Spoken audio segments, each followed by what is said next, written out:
Hi everyone, happy Sunday and welcome to another episode of the Pit World Chat. Welcome. How's your weekend without the race?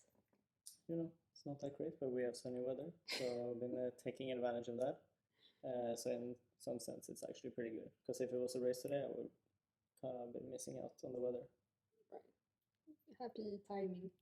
Today we're gonna discuss the best and the worst of F1, like our favorite sites and what we'd like different. Mm-hmm. Really well. Do you want to start with the worst? Yeah, we can start off with the worst. I think we both agree here that what's not great about F1 is that cash is king. Yeah, it's a lot about the money, which makes sense for a professional sport, but just extra. Yeah, it is. Yeah, it's the cash is king in a lot of sports, but it's F1 is a whole different level. I feel like. So we listed sort of the worst part or like consequences of this. The first one being the paid drivers, because the teams need um, like revenue, income, finance to keep up with the car development and stuff. So there are a few drivers that aren't necessarily the best drivers, but they have the best either bank account or sponsorship behind them. Yeah, no, it's annoying to see. Like they're not necessarily the worst that can be on there. Like they can drive an F1 car, but it's pretty apparent sometimes, like a difference between someone that got there on pure Merit. talent and merit versus someone that paid their way in. Um, Do you want to drop names? Well, we can always we can start with the most obvious one, which is Nikita. Oh, I would have said Latifi is more obvious actually. Oh, yeah, I guess so. Latifi has had quite a while in F1, and he's not even close to where he should Well, be. didn't he have a um, good run in F2 though? Yeah, I think he did, but still. Yeah, it's not exactly on the same level as George. So No. So yeah, he's been struggling to get up to speed and like find that pace. And I would say the same for Nikita. Well, Nikita hasn't had as long. Yeah, exactly. I still like it still has the rookie card, so Yeah, but I was like, the thing with Nikita is that it becomes very apparent because he's driving against another rookie in the exact same car, and Mick is usually quite a lot better than him. it's easy to compare because they have sort of the same. Yeah, you see where first in F2 gets you and where fifth. So yeah. Another consequence of the fact that money sort of rules everything is, they take us to boring tracks. They know they're boring, and but they get the money inside the banks, so they keep going to them, and then it's a snooze fest. Yeah, it's well, we we have a few, but it's like Sochi, Abu Dhabi. Yeah, Abu Dhabi is my one. Yeah. I told you I sent you a link. I saw an article online to rank like the best tracks, F1 tracks, and the first one was Abu Dhabi. And it's like I wonder how much the writer got paid to say that. Yeah, no, it's unbelievable how you can even like sell your soul that much because it's pretty. Like everyone pretty much agrees. It's only the fact that they make a shit ton of money to go to Abu Dhabi, I guess, that they still go because it's like can't overtake. It's super boring. It's just last year's race was. It's like Monaco is you can't overtake or whatever, but at least you have to be concentrated. Like if you're like that's more of a focus track, like not so much. Yeah, and like it keeps you on the edge of your seat because like a mistake can always happen with the walls and stuff. So it's more like an endurance test than like a normal track, really. Exactly. Abu Dhabi is like it just doesn't work. There's nothing to it. There's nothing to it. Like it looks nice with the W hotel and everything, but like I feel like that's a theme with a lot of the newer tracks that are being built. It's like It's made to fit everything. So it's like MotoGP, motorbikes, F1. So it's like turns and stuff for the F1 cars, which is like the pinnacle. It's like no problem. They can basically go flat out in like every corner. And then yeah, it's not like you can make any big mistakes there either. Yeah. And then it's like track limits shouldn't really be a thing. Like it should, but it's I don't want to like leave it up to the track limits. Like in Abu Dhabi, it's like oh, if you go 5 centimeters out of the curb in turn four, you gotta watch out for that. Yeah, except when the other team does it, you know. It's yeah, track limits are weird in general. Yeah, but that's the thing. Like with the newer tracks, I feel like they make it a tricky corner, but it's just like oh, we'll make it track limits. There's no real consequence. Yeah. It's like oh, one warning. And a nice bonus of usually the newer tracks. You know how F1's a lot behind We Race as one, you know. Yeah. But do you do that when you're in a country that's not usually known for human rights? Yeah. It's a bit I don't know, double standards. It's like we race as one, we have a positive message, but we also need money, so we're gonna go to those countries. I'm gonna go to Abu Dhabi and Dubai and yeah, no, it's I think everyone think that's a double standard. It's quite the reactions. So it's like, where is they going next? It's like Saudi Arabia, somewhere else. Yeah, I New mean, track being built. I understand that they're trying to have a to find the balance between keeping the sport going because they do need the money. Like we don't live in a perfect world, happy place. Money doesn't matter. No, it does. Like you need money to Yeah, keep they have going. shareholders to keep happy as well. It's a company, so Yeah, exactly. It's there to make money, so it makes sense. It's just I don't know, double standards. it really is. Um, it's a bit annoying, but you know, we can hope that they start making other decisions and focus maybe on more markets like the US. It's there, but it's not really taken off. Like it's not like a F1 fever there. Yeah. It's sort of like Well, they're gonna have a second track soon, so yeah, Miami, which is gonna be kind of nice. another major issue, at least maybe for me as a poor woman, you know. Yeah, the lack of diversity is quite apparent. Apparent. Well, there's Louis who um, is a different skin color as everyone else, and there's no woman. It's like you see women in the team in the teams. They are there, but they're not drivers. They're not principals, team principals. They're no CEOs. Like they're not a lot in places of power. No. Claire was like the one, but Claire Williams. Yeah, she wasn't that much of a like. She didn't fight for the cause, you know. So it's like I agree with you. There's very little diversity in terms of because now there's not so much like I think back in the day it's like naturally I think men gravitate more towards motorsport than females in general. Yeah, but So 2021. can I finish my point, please? Thank you. Now they're not as much like motorsports. Now they're more like a company, like a tech company than anything. And with the positions there now, you don't really need like any motorsport experience to be at a high level executive, which is why there should be more diversity. But you know, Have you finished your point? yes. Yeah, another one that's not gender or skin color is social class. Like you always hear, especially in Netflix, like the series, how Ocon is sort of the exception to the rule that you know his parents weren't wealthy at all, and same for Louis, how his dad had to take a second job or something to pay for karting. Yeah, I think Lewis said recently, like today I wouldn't be able to go to F1. Like how expensive motorsports are from a kid until, and how much like sponsorship and backing you need to get in there. Like you wouldn't be able to go there probably to F1 if you started today. Yeah, like last race they talked about the steps and actions they were taking to improve those issues. So I'm curious to see if that's just a PR move or if it actually helps people less fortunate to get a shot in the sport.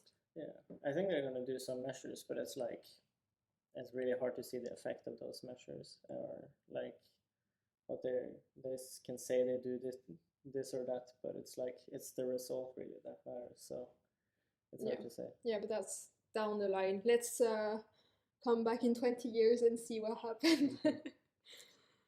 So yeah, another, I guess one of the worst things that we could list it. Yeah, the last point we have on our list. Yeah, is that it's such a big gap in car performance. Well, yeah, it's when it's all sort of like if you're in a Haas or in a Williams, you're sort of doomed. Like there's nothing that can happen, and it's pretty boring on our side of the screen. Well, I'm sure it's not fun for the drivers in those cars either, but Yeah. on our side it gets like pretty boring because last season I think was probably the worst because it was literally just Mercedes, and then you enter the race and unless Mercedes has a terrible day, which happens when in a blue moon, but it's going to be Lewis and then Bottas and then Max, but last year at least. It's sort of the same this year. Well, Bottas has not been as much there. Yeah, and at least it's Red Bull and Mercedes. Like it's two teams. It's better than just the one. Yeah, no, I agree. And I don't know, it's hard to be like a proper fan of the smaller teams. Like well, you never hear about them. Yeah, but they can never like disrupt anything, or because they'll never be up there. Like the pace is just so different, and that's why like on a quality lap it's very little, but it's like over a race it's really where the difference is, like when there's like 3 seconds per lap and more. And when the track is so short, like Monaco, and then they got lapped 3 times. Yeah, it's like crazy. You can never fix anything, and you're stuck in traffic, and yeah, so it's just not fun because you always know, like it's not a lot up to the drivers. No, like the car is what it is, and then all of the drivers paid or not, they have skills in driving their cars. Yeah, well, that's like for some teams it's like the car will be on pole. It's very much just don't do a mistake and push it to the limits. Like the driver has some role in there, but it's like one in Alfa Romeo is like this season, for example, does not matter how well he does it. Like he's not going to be on pole. It's just not quick enough. Like it has to be such a miracle, like such a perfect lap, but it's not. We can say that about more cars than not. Yeah. So more than half of the grid could not be on pole, even if all the stars aligned. Yeah, which is what makes the 2022 regulation so exciting, because maybe we will get some more of that. That is like more teams can have a chance to be on pole. I just hope we don't get disappointed with next season, because we've been selling it pretty hard, Well, I don't necessarily think we will see the effects of everything in the first season. Because Mercedes is like they don't carry over anything this year. I think it's like from scratch, but it's never from scratch. Well, it's a whole new design of the car and everything. Yeah, but still, like you have the team that's bigger. They probably have like development, research, and stuff. So that's the thing, but it's now only the cost cap and stuff that comes in. But it's like during the next 5 years, it's like wind tunnel time. Like if you win, then you have way less wind tunnel time than the last team. Like if you come 10th in the championship, then you have way more. So it should over time be able to, from season to season, disrupt something like that. Let's see. But that was the worst. Now let's talk about the best, because hopefully the best sort of outweighs the worst. Otherwise, we wouldn't really be following the sport. No.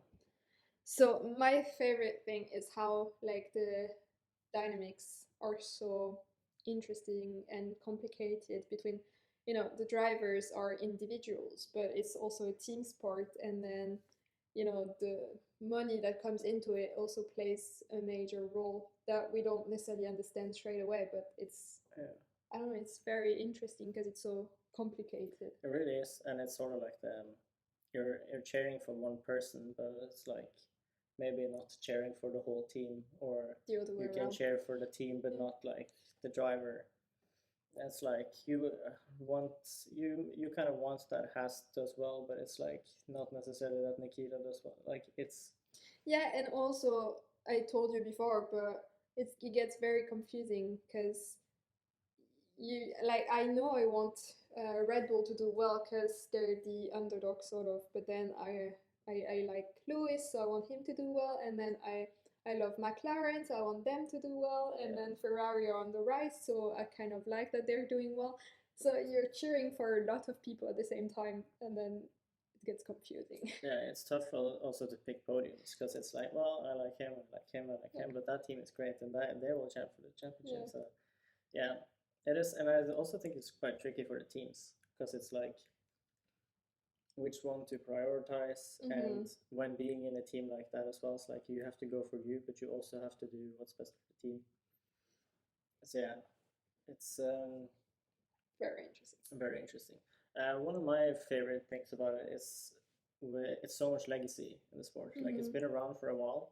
It's like obviously football and other sport have that as well, but I don't know. In motorsport, it's such a like close and intimate bunch. So it's only so many people that has done it, but there's so much like legacy through it. And it's also funny that Kimi raced with Max and Mick and their fathers. Exactly, yeah. So it's pretty fun, and it's like Max is only the 64th person to win Monaco Grand Prix or something. So it's like quite a small elite group of people that are. Yeah, and among that elite, it's another elite. Like we say Lewis and Max are in another league, but that's what happens when you have the winners who you'll remember the names, and then the other ones were part of the elite because they made it to the top 20 drivers in the world, but still might not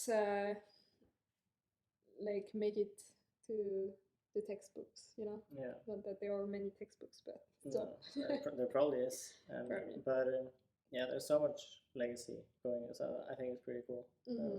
And I love that, you know, when Lewis is breaking another record. Like we laugh about it because it happens so often, but then, you know, in 20 years, it's gonna be like, oh, remember when Lewis got his 8th championship? Yeah. True. Yeah, do you want to take the next point here? Have you written down? Yeah, I guess it also sort of plays into how interesting it is. All it's the strategy that adds another layer, because even if you have the car, you know what it's worth, and you have the driver, you know if it's one of a kind or not, and on top of that, you have the strategy that can play such a massive part, like we saw in Monaco. That was a great example because the Mercedes is a great car. Lewis is obviously a great driver, but the strategy sucked. So then, even if Mercedes has issue that weekend, but still, he ended up 7th because the strategy was bad. And then people like Vettel, who is a great driver in a not so great car, finished 5th because the strategy was working.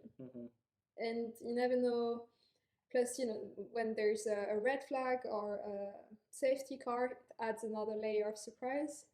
You know, unless it's a boring track, you sort of don't know what you're gonna get. Yeah, we saw it in Barcelona as well with Mercedes double pitting Lewis and Max staying out in the lead, and then Lewis just blasting through him on the last 5 laps. Yeah, that's insane. And it's like quite a risky strategy, but you know it has its place in there. So yeah, I definitely agree. It's like strategy is probably one of the more fun things to watch when it works out. When you see them like, whoa, I didn't even think of this. And then it's like, these engineers, they know what they're doing. I also like the flip side of that when they fuck up, and then I'm like judging them super hard. Like, what are they paid for? Well, you also know that then you're going to get great team radio afterwards. Oh, yeah, so, that's true. That's pretty funny. Yeah. I guess one of the other things that also go with sort of like the not with the legacy, but it more is like the team sport than individuals. Like it's so few drivers and so few teams. Mm-hmm. It's very easy to keep track of, and you get to know them more like intimates and same with the teams. And Yeah, it's easy to get attached mm-hmm. to the teams and the drivers, and then with the driver market, you're rooting for some drivers and some teams, and you don't know what's gonna happen because it's not always such a loyal sport, you know. No, they call it the Piranha Club, doesn't it? Hmm? They call it the Piranha Club. Oh, right. So it's like it's not very loyal. But yeah, I I prefer that because it's like it's in football. You may know your team very well. It's Mm-hmm. like coach and you have all the players and whatever. But it's rarely that you know the whole league, and it's like the boss of each team and you know the engineers or whatever. It's like you don't have that in football. It's too much. Yeah, and there's the national team, but there's also like the Champions League and whatever in football. Like so many different leagues and teams and like who plays in which league and when. Yeah, and you might know 1, 2, 3 persons in that team, but I don't know. I feel like F1 you get a you know the whole league. yeah, and I don't know. It feels like you have a better shot at being a part of it because you understand better the dynamics. I don't know. It's so interesting to me. It is. And the last part, I think, even though diversity isn't like the best feature in the sport, one that they got right is sort of international. Even if it's mainly European, it's still a lot of countries, and us being Europeans, I don't know, it's always fun to be behind certain drivers, and now they're really playing on it in interviews before the race when they ask each driver to talk in their mother tongue.